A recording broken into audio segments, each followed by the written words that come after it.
to do with some time constraints I had and other thing with work and that, but this actually was seeded the 1st of July.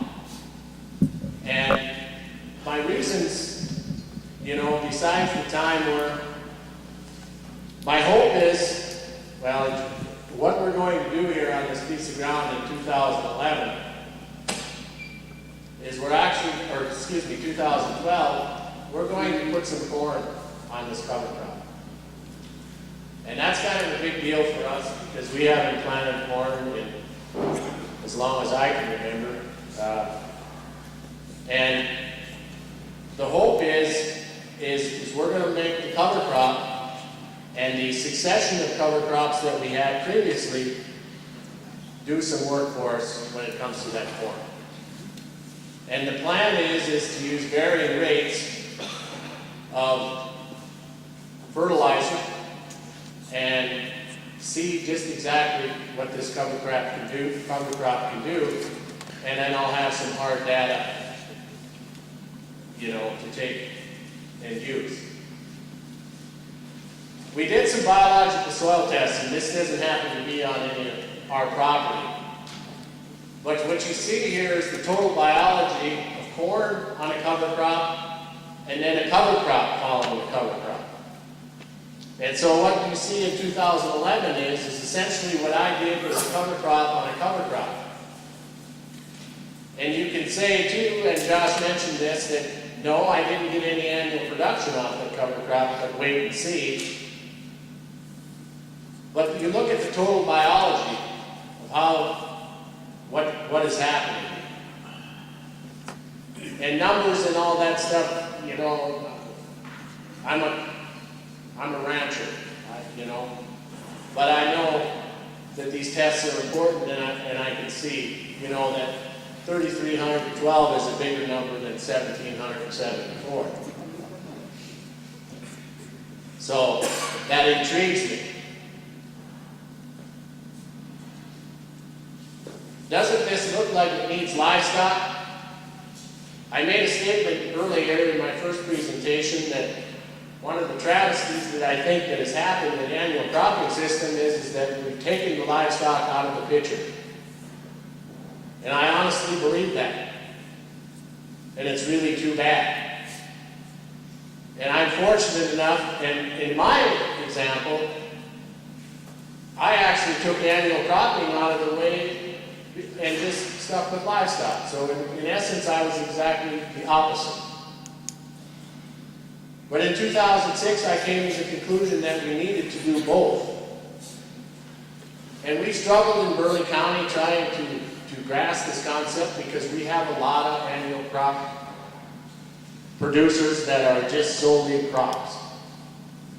And how do we instigate or try to make a better scenario for them to want to bring on livestock? And we've tried getting young producers with livestock hooked up with large-scale annual cropping people.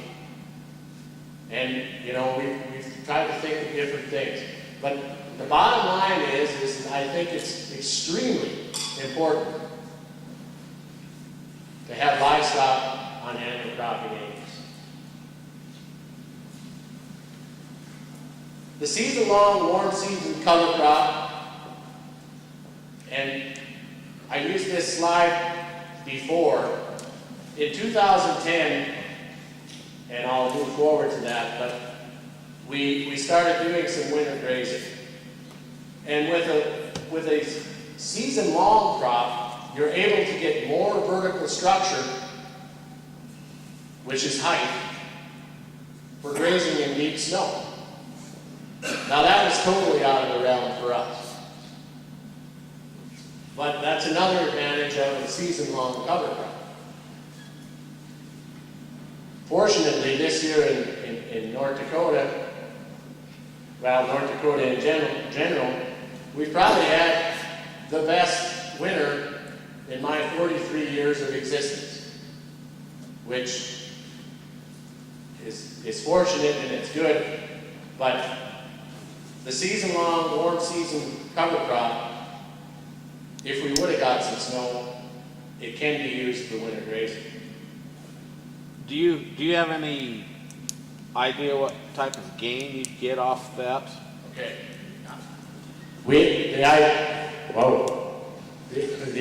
The question is, do we have any idea of the types of game? And we have a case study that we'll do afterwards. I myself personally do not, because I don't have a scale. I'll talk a little bit about it, and then in that case study, we'll actually throw out some hard numbers on an individual that's got a scale. And that, but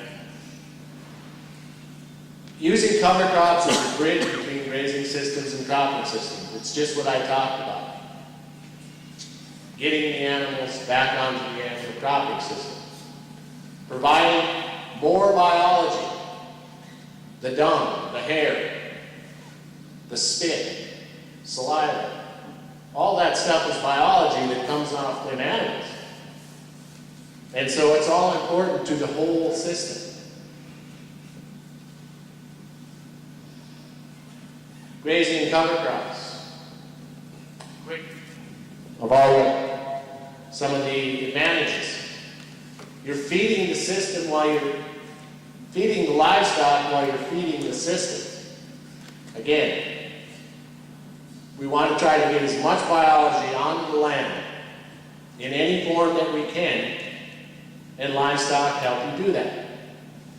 Tremendously high nutrition value. If you choose to early graze cover crops, I've done forage tests in different months of the year.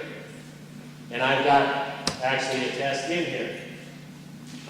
Lately, I've been using cover crops later in the year. But if you chose to graze them, you know, while they're green and lush, the nutritional value, you're looking anywhere from probably 15 to 22% protein.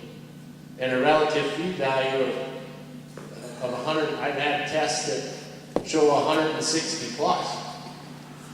So, the nutritional value is definitely a plus. Allows recovery of the native range. When we implemented our grazing system, and we predominantly use a once-over system, even though we have a tremendous amount of rest and recovery, we can get off that native range in September, October. And we don't have to worry about staying on there. And if we want, we can also go back on the native range after we graze cover crops. But it's another tool that allows you to improve the soil health of your native range, because you're not on there so late and you're cutting your amount of time exposed to it. Cover crops, in essence, it's a simple statement, but it's so true that the mixtures mimic native rangeland. And I forgot to ask Tim how many different species of common native rangeland. Tim, how many is a common rangeland? How many species are in native range? Some of them 2, some of them 25. Right. So, but that's what cover crop mixtures do.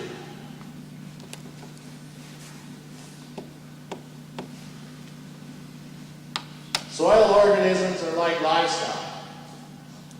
They require a balanced diet to attain high performance. We refer to Josh's slide of biological horsepower. They need feed. The same as your livestock needs feed.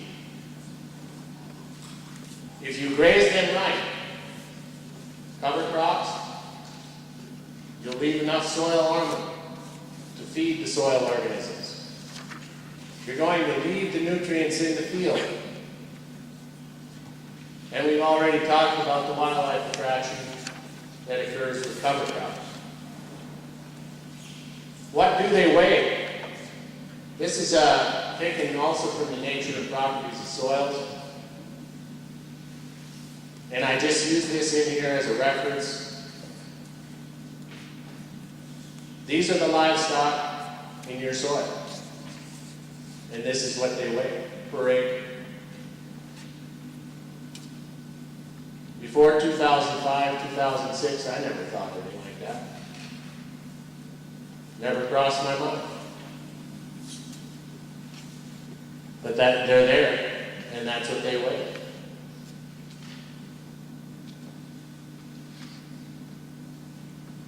I just threw this photo in here again, showing this is right before we weaned. And it was just a good example and a nice photo of the armor that we were going to leave on the soil. I know I beat that to death, and it's the Kenny Miller influence, but it's so true. You need the armor on the soil. A boost before weaning. This goes to what you said. I've been doing this since 2009, putting them on these cover crops before we wean. And there again, I don't have an actual scale, and we'll get to the case study where they did. But you can make a visual observation. I've been around cattle my whole life, and I know a little bit. And you can actually see it occurring with them and how they improve.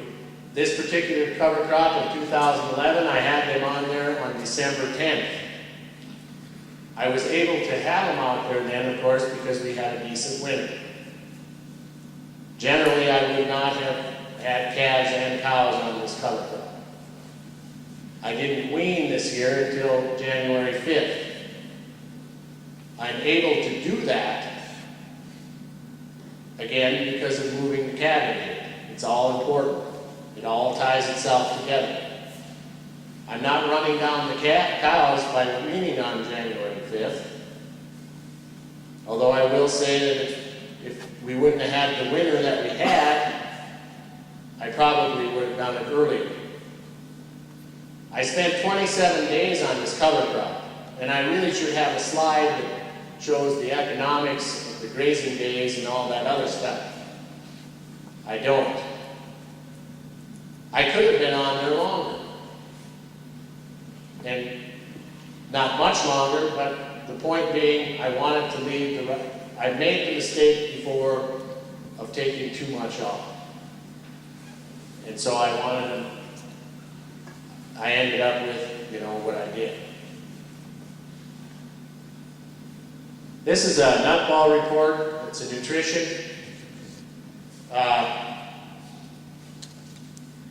This was taken January 3rd. This is actually right before I took them off.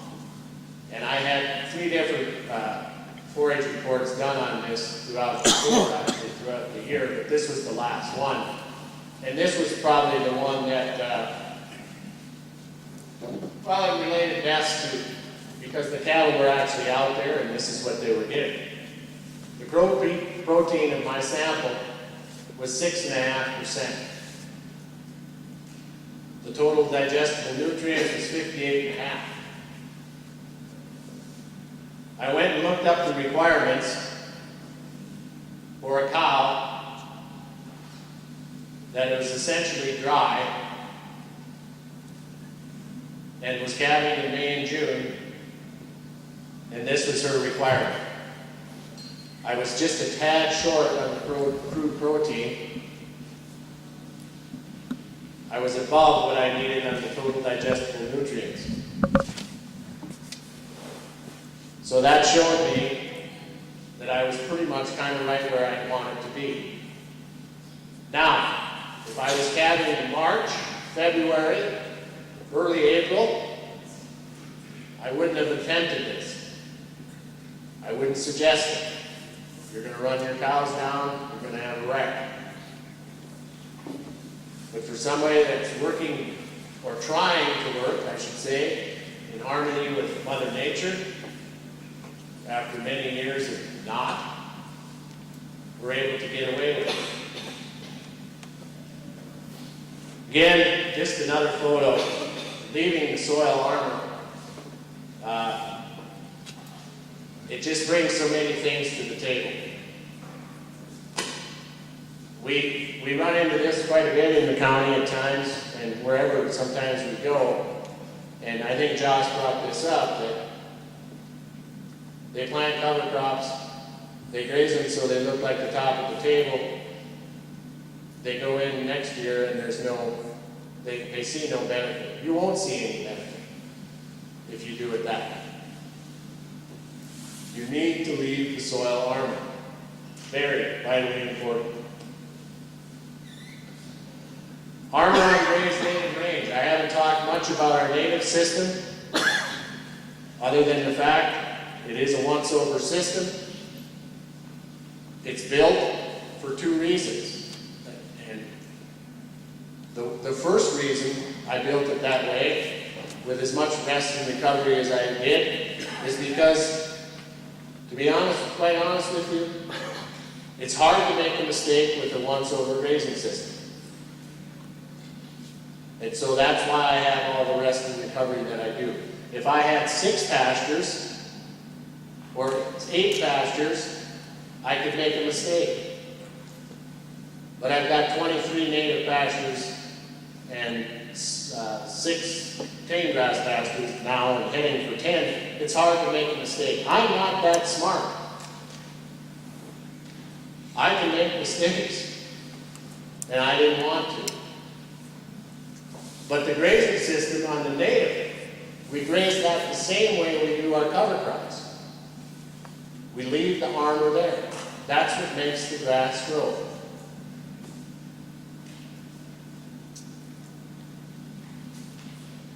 Soil armor after this cover crop. This is actually a 2010's version. There again, I don't think I did a very good job. I was greedy. I wanted them out there longer because it was easier. We were just moving into winter grazing, and I think I probably took a little too much.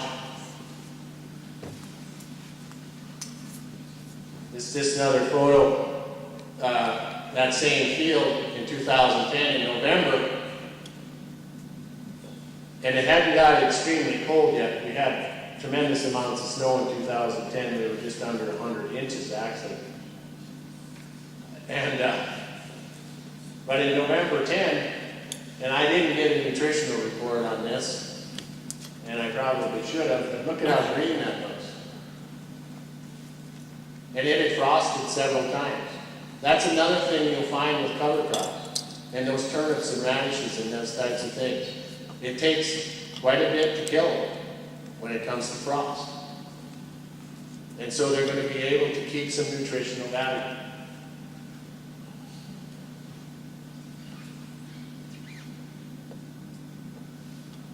I'll move into extending the grazing season. This has been kind of a tougher hurdle for us to get across, get over. It goes back to the fact that we want to leave the livestock on the land as much as possible. We don't want them in a lot. We have trees and cover all over our ranch. It's a necessity where we live. But we don't want them in there unless it's absolutely necessary. So we're trying to extend the grazing system. This has been a huge hurdle for us to get over. I have a 73-year-old father. And I mentioned that he's a German from Russia. He's kind of hard-headed. It's a tough one for him to get over. He thinks that we should get him in and feed him hay. We used to feed him hay from the 15th of October until probably June, because that's when we wean. And by God, that's the way we did it. I mean, my dad is on board, but this has been the toughest hurdle, is extending the grazing season, especially for us, in those high snowfall, cold areas. This year was a piece of cake. Not so much on most years. But you talk about paradigms and thinking out of the box. It was hard for me, but it was harder. And I mean, that's a quality of life issue. There's give and take. You want to talk about generational succession and those types of things for you young people. I mean, you can't come home someday and say, well, you know, Dad, this is the way we're going to do it. Guess what's going to happen? And I didn't do that. But there's some hurdles to get over. And so there's some give and take. He likes feeding cows. He's arthritic and stiff. He's worked himself. I mean, you know, like Josh, we come from hard-working people. We pride ourselves on that. And he did too. But he likes to feed cows because that's what he can do. So again, getting over the hurdle of extending the grazing season is difficult. I put this in there. It isn't a very good slide. We've got bales. There's about 500 bales in that stack. And, you know, there's some stack. We've probably got 6 of those located throughout the ranch. Maybe even 7, I don't know. But I'm not naive to think that I can just pull away everything. I can't take away the crutches. I just can't make the cows do that, and it goes into another thing I was going to mention, cow size. If you want to make your cows work for you, I don't think that you should have some 1,700-pound cows. You're going to have a wreck. Our cows are actually too big. We've been working on it the last 4 or 5 years. We're getting there, but we still got a long way to go. But the bales are there when they're needed. It makes my dad sleep well at night. It makes me sleep well at night, but it makes him sleep better. I don't think we need 7 stacks of 500 bales around. We could probably get by with 3. But they're ready. They're again preparing. Not taking away everything. But I just put that slide in there and I like to bring that up.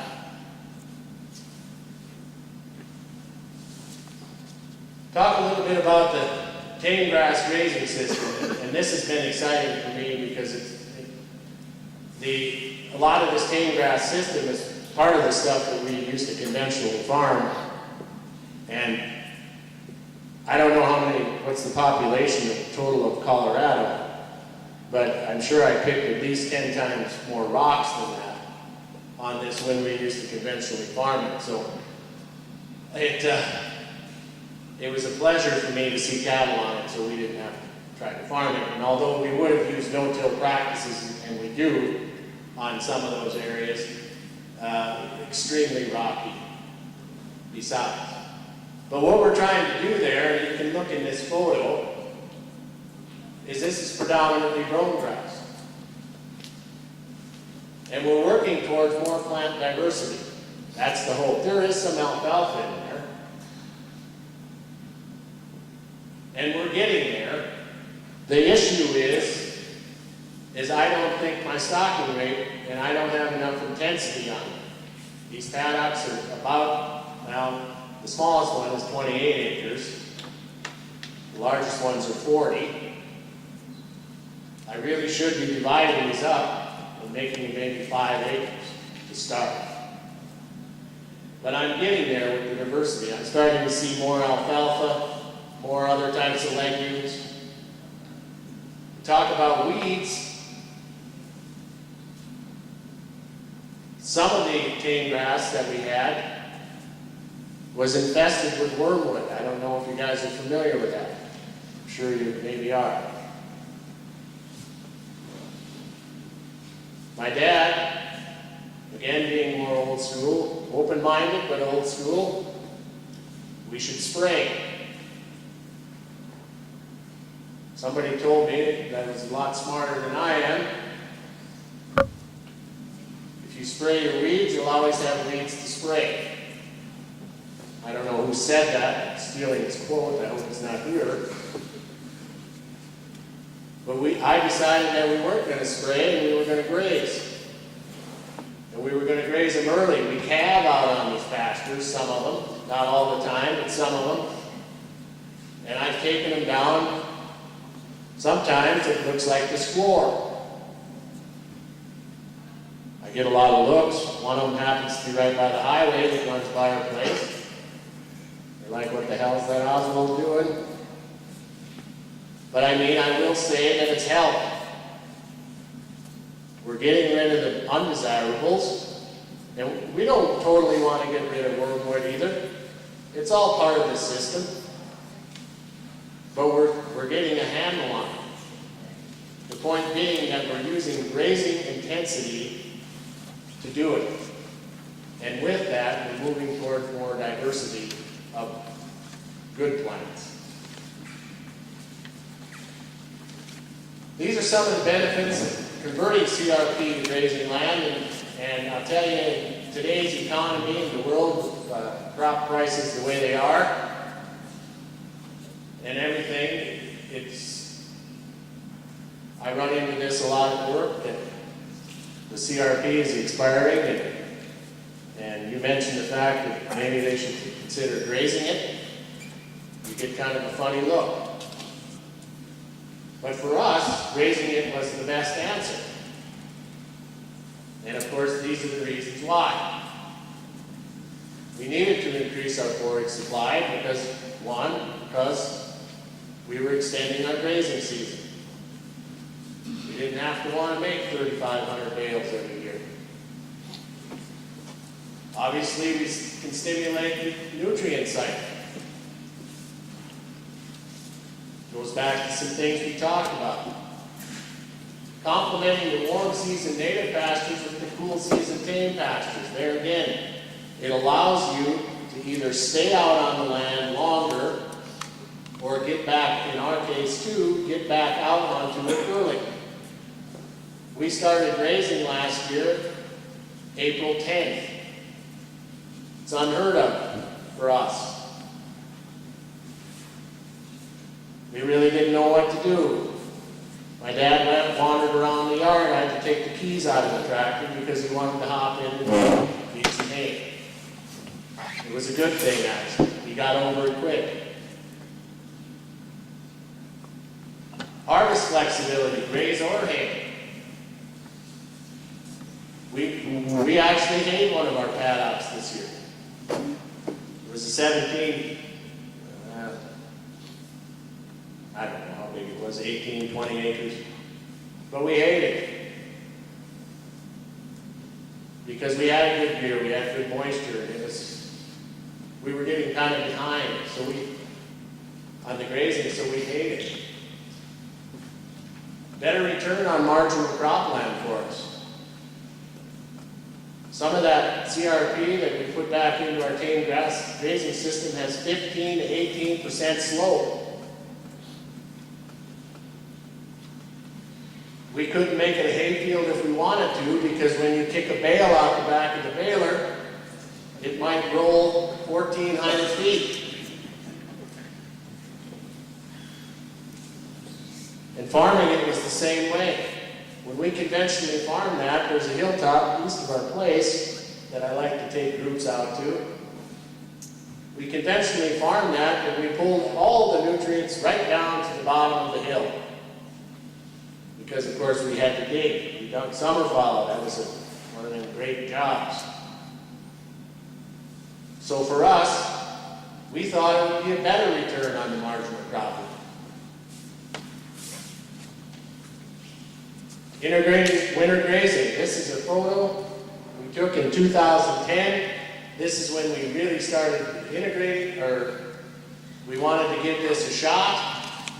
This photo was taken about the 13th of December. This was a stockpile tame grass paddock. There again, keeping the cattle out on the land as long as possible. Stockpile forage, there's another photo. This here is actually part of that big hill that we conventionally farmed in the 70s and 80s. All the nutrients are down here, and then they're all over here.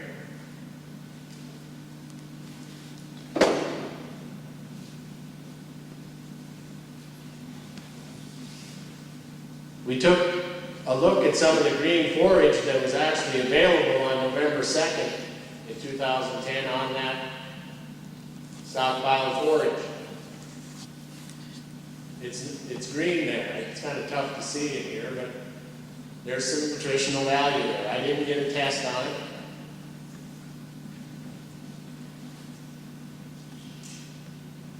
But it's there. There's a closer look at it down on the ground. This is what's available on November 22nd, so we already got, I don't know, 4 to 6 inches of snow by then. Last year the snow came pretty easily, so it was tough too. But it's there, the stockpiling forage. Again, extending the grazing season, getting the livestock out on the land. It's better for them than, we've got a 5-acre lot that we feed that's pretty much surrounded by trees. It's better than having them in there. For water quality, for the livestock, for the people, many different reasons. Some of the observations on the cattle. They weren't used to it, but it took only a short time to get the cattle acclimated. In this particular paddock that they were on, they had access to a water source, a winter-type water source that we didn't have to worry about freezing. There was a tad distance for them to go, but it wasn't unbearable. Sometimes I think we forget that cattle do have legs. They can travel. Obviously, they're like people. When you put them into a new situation, some of them are more enthusiastic than others. Some of them were snow plows. They actually liked being out there. A lot of them never even came home for water. They eat snow. Obviously, we had the calves weaned by then. They were dry cows. They were calving in May and June. We could do this.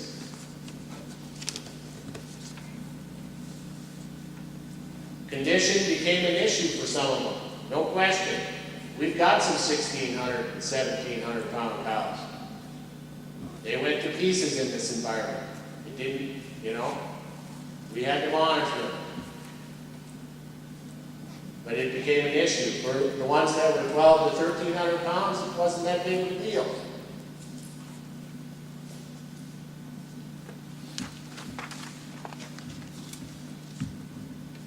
Overall benefits of winter grazing and what we've seen. Obviously, we're increasing the soil health because we're putting the fertility and the biology out into the field.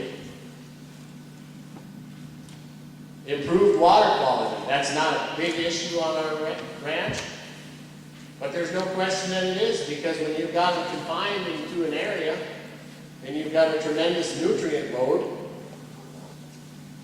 obviously there can be some water quality concerns there.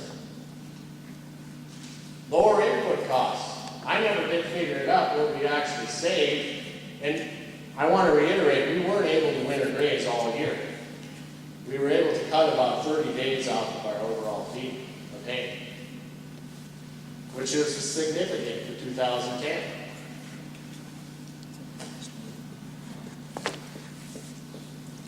But fuel was extremely high.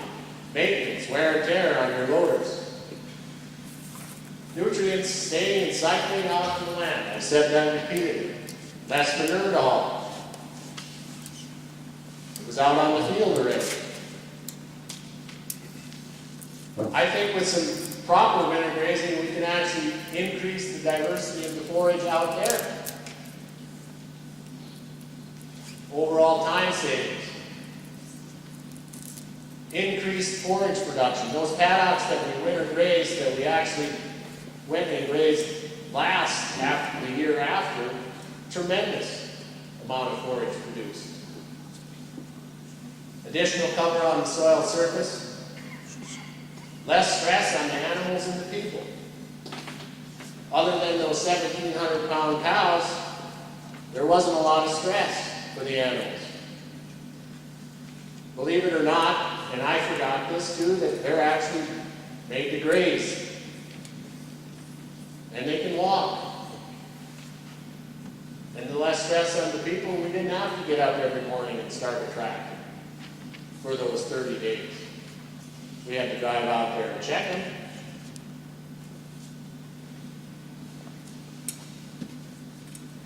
In summary, I guess the grazing system, we now have enough pastures to provide adequate recovery time.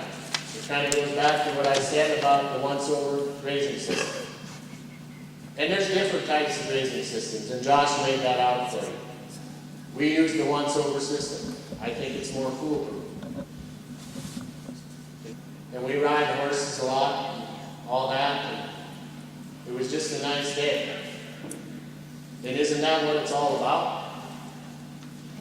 Low stress.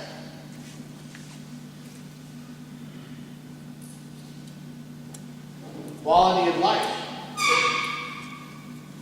Very, very important. I can honestly say my dad and I have probably gotten away from the quality of life aspect because we were programmed to work. And work hard. It's just like Josh said. And I explained this to him last night. We worked, but we were probably only hitting the target 50% of the time. We were always moving forward a little bit. But the other 50%, we were just working to work. Imagine if we could work less and hit the target 100% of the time, how much further we would have been ahead.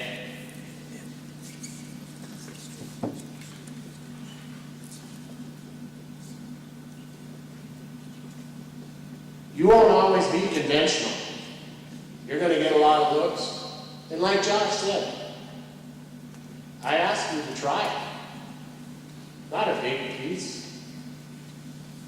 Something. And people will look at you.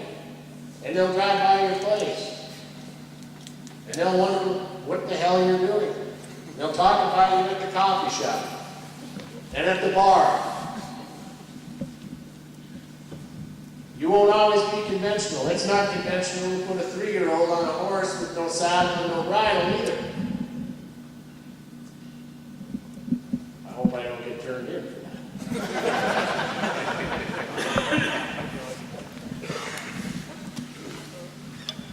But that's the point I make. Try it. It can make a difference.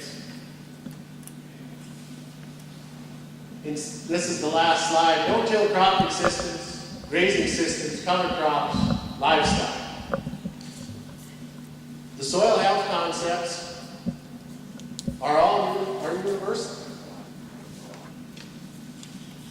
But your road is unique. And I appreciate the opportunity to be here. And thank you.